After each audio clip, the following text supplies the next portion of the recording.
team for this game. They're going to be ready to go. They're actually running out of their base. Meanwhile, on Counter Logic Gaming, we have Ash being played by Chowster. We have Hotshot GG on Galio, Saint Vicious on Udyr, Elements on Janna, and Big Fat LP going to be Kennen. And both teams now running across the map, getting ready to initiate the first fight of this game. Yeah, we'll have to see what they can do.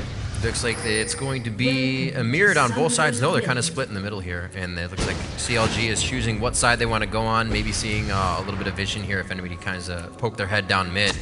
LP is looking to just do a pull for blue with Galio here, I believe. Looks like he's going to actually start. St. Vicious might even start and take down Wolves real quick. Yeah, it's pretty smart to have your jungler kill the Wolves. So you can see right here, Udyr, he's a jungling champion. You can see we're kind of, let's actually do some overviews of the map real quick. So you can see here's the base. This is blue team's base. This is their nexus. This is a very important structure. You can see we can run down, top, up, and right, down the middle of the map. You can see these turrets lining this path. You can see Lemon God there on Vayne. And you're going to run through the map up to the top right, and now you're towards the purple team base, and you see again their champions. There's Elements on Janna up through these 3 turrets, up to an inhibitor, and then past that are these 2 turrets defending the nexus. So there's the middle lane of the map, and you can see the game. If you look in the bottom right corner, the mini map, it will show you the top lane right here, the bottom lane down there, and of course the mid lane we were just showing. And then everything else on the map, right here we see these 3 champions. This is the jungle. There are monsters that constantly spawn that either team has the rights to kill, that give you gold and experience, and in some cases really powerful buffs. And you're going to see champions go for these kills and kind of power themselves up this way. So you see there is Singed and Nocturne trying to kill out some of these wolves right here. Mandatory Cloud doing a lot of damage. You see Udyr doing the same thing on the same side, on basically the mirror side of the map as Udyr killing off these wolves. You see gaining 16 gold for each of those kills here. And now he's going to go for the Ancient Golem. This is a pretty big deal. You're going to see Elements as Janna. There's Zephyr being used, and he's going to pull that one away and kind of have it chase her down as this Udyr goes for the damage output. He's going to switch focuses here, and Udyr's going to keep going for the damage and try to pick off this Golem and use that to gain himself a buff. You see Nocturne actually following a very similar pattern here, taking this one down. 60 gold picked up, and now he's wearing the blue buff right here. Going to highlight that guy. Crest of the Ancient Golem, going to give him some mana regen, some cooldown reduction. And here are the lane matches. You see Atlanta in the mid lane against Hotshot GG on Galio. Top lane Singed versus Kennen. So you're going to see this start panning out as these players have now started to fight each other across the map. Here we go. We're going to see bottom. We do have Elements and Chowster down there as AD carry and your support. Mirrored on the other side by Wallstop and Lemon God. Let's see what they do. Both junglers don't look like anybody's going for a fast gank. They're just going right around in the basic jungle pattern to the Wraiths, and then they're going down possibly to get the red. But actually, Nocturne kind of making a move here. Mandatory may actually go for that quick gank or quick pressure. Looks like he may see that Hotshot GG's pushing out a little too far, and he likes that positioning. No, he decides to choose not to do that. Maybe thinks that he's going to waste a little bit too much time. He's going to go ahead, queue up. That makes him move quicker. Back to the XP. You have to be very careful as a jungle because you can take those pivotal moments to know that, I'm going to sit here and wait for the kill, but you can't wait too long because you will lose a lot of experience. Yeah, you saw that right there. The Nocturne went for the gank, and he's going for the Lizard Camp now, but Udyr had already cleared that one out. You can see he's actually 1 camp ahead right now, killing these golems, doing a lot of damage here. You see level 4 onto that Udyr, and he's actually heading towards the top of the map right now, and he's actually pinged that Singe, so Saint Vicious wants to get that kill. We can see the pings here in Spectator mode. He wants to get that Singe right there. Kennen does have the ability to stun him, so if he plays really well, he can make these things happen. You see Udyr off in the wings. There's a nice shot there from Kennen. He's going to recall on this brush, but actually there he is, going in with the bear stance. There's a flash, stuns off on a Singe. Singe trying to run away, but Kennen's still chasing him down, getting him down to about 1/3 health, but he's going to survive right there, so Udyr will burn that flash, and Singe will be safe, but he has burned Summoner Ghost, so both teams have used one of their Summoner spells to get themselves out of this fight. You see Nocturne going to recall back right now. They've revealed him with a Clairvoyance, but he's going to be safe. And yeah, so a little bit of early aggression, no kill picked up just yet, but already they're going for it. That's unfortunate. LP actually went for his 2nd level in W for his 3rd level instead of that E. That E probably would have helped. He did have 2 marks on. He would have been able to lightning rush right into Singe, stopped him well out of turret range and taken that one down. Easier said than done, though. Oh, of course. He's doing what he needs to do, and actually leveling his W will help him. He just got his E there at level 4 because being able to stay far away from Singed is what you want to do. That poison trail will take your health down. It's just unnecessary damage. Yeah, pretty much. So being ranged against Singe is really powerful. Singe does not have any ranged tools on him. He has to walk up into range. He has abilities to help him do that, of course, but those all cost mana. You don't necessarily need to spend all that much mana early on. You want to be a little bit more defensive here, so. Ooh, looks like we got it landed a flash out in mid. Great job by St. Vicious. And we do have a little bit of an invasion here. Great ward by Elements and the Wraith. You can see this is now jungle invasion. They are counter warding right into the jungle of the enemy team. They have also taken those Wraiths. That camp will not spawn again, and he is going to, I believe it's mandatory, is going to come around and get less XP.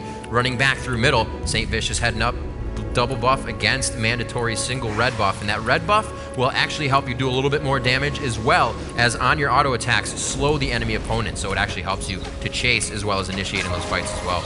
Yep, absolutely. We can see at the top of the map we have a gold counter right here, 6,200 gold for CLG versus 5,700 right here.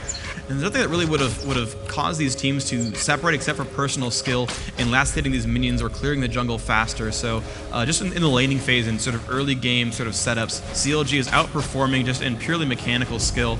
Getting a little bit ahead here. You can see Ashe constantly harassing against that Vayne. She's taking damage once in a while. Those health bars, you can see them ticking down. Again, that ping off on a mandatory cloud. Element's doing a great job of clairvoyancing. And you can see that eye right there, that's clairvoyance. It allows him to see enemy champions on very odd corners of the map if you guess their position right. And he's been able to spot him quite a few times. They actually know just where Nocturne is. It allows this Kennen player to play very aggressively because no one can gank him because the jungler's way down here. They see everyone else on the map, and he knows he can play very, very far up.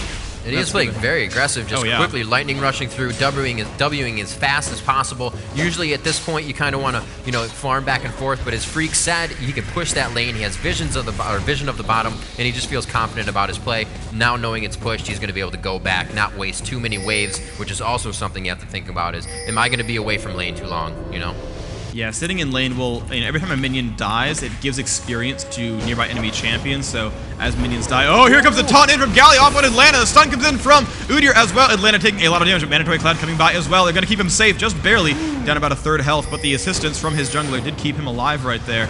Atlanta going to go ahead and drop down some more of these minions, and he made it, but that was rather close. That was a great attempt. They knew Karthus' flash was down from the attempt earlier, and St. Vicious, well played. The mentality of CLG really on top of things right now. We haven't seen too many aggressive pushes coming out of the hands of Goose right now, but we'll have to see what they can produce in the next few minutes here. They're kind of getting farmed up. You don't have to initiate if you know nothing, if you know it's not going to go right. So that's kind of where they're at. They're kind of letting CLG, they're feeling them out. How aggressive do they want to be? And I believe, you're going to see Goose come out pretty strong here mid to late game. And another invasion from CLG. You see Udyr is actually going for that golem right away. They do respawn every 5 minutes, and CLG knew the timing on that. And looks like, they've actually had a defensive clairvoyance as well, so they're not really going to get dropped down. You see it's going to probably go, actually, to Udyr. He's going to smite that. Galio came in to support, but of course didn't do much for it. And now Singe could get jumped. Udyr's coming over. They could get some really good damage here. Kennen will land that stun. Here comes St. Vicious. He flashes in for the stun as well. They're going to jump down onto Singe, but oh, and a great fling. He could pick up first blood. One more shot to go. And he will go down. Nice job there by Singe. The ultimate comes out from Karthus as well. Nice job, Singe. Kennen got way too aggressive there. Got super, super greedy. And, the first lesson of League of Legends is don't chase Singe. And you chased him into a turret, of all things. And that was silly. This is true. It is not equal friendship. You do not want to chase Singe next to his turret. That's not what happens. Don't hunt Singed. You're just breathing in that poison trail the entire time. He almost got away from that. Had to expend flash and also went down. So that's another 3+ minutes that he's going to be waiting to get that back.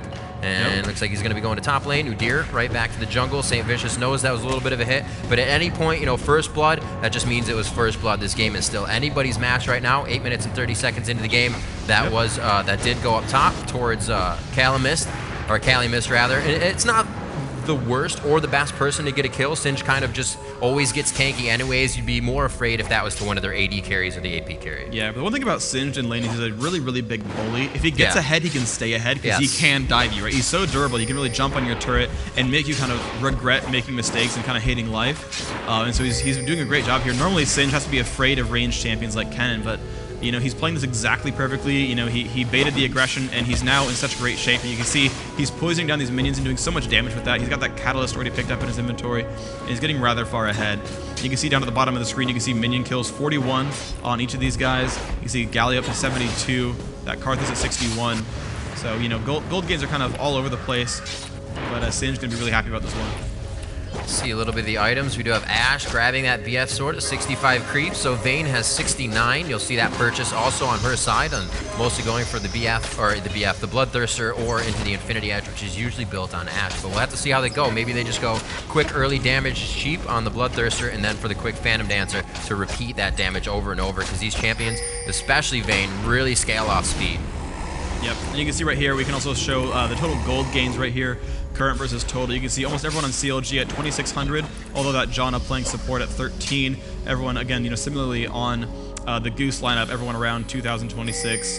Again, the 1200 on that support Sona. So they're playing, you know, the supports really aren't getting a lot of gold. They're letting their teammates farm all of that. But everyone's getting kind of rich throughout this game. So we're going to see how that plays out. Looks like Udyr, St. Vicious is choosing to go back and forth. He's like, I know he's pushed, but we're definitely not going to be able to do too much damage to him. It looks like he is going to go for golems here and possibly go up and give Calumet a little say hello, and he will do that right there. No, possible. Yeah, he's actually going to come up, probably creep in the bush here. You're going to see him try to go top bush. Ash arrow just missing. He's going to get stopped in the slowed down by Singe. Looks like Big Fat taking a lot of damage again from the poison. He needs to get a little bit of magic resist there. Not something you want to have to build on Kennen early. Probably going to go for just the HP and hope he can stay out of that from now on. But they are going to continue to fight here. Big Fat does not have to go back. He is kind of staying his bait. He wants to get in there. Calumet knows he's doing a lot of damage. Getting that Phoenix damage down back into the bear stance. Oh, St. Vicious doing a great job of trying to take down Calumet.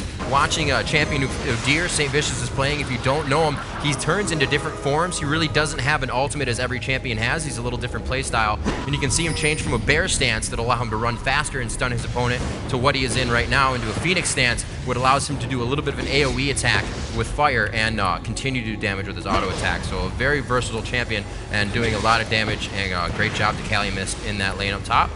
Looks like we have two back actually right now for CLG. They're going to be heading back to their lanes.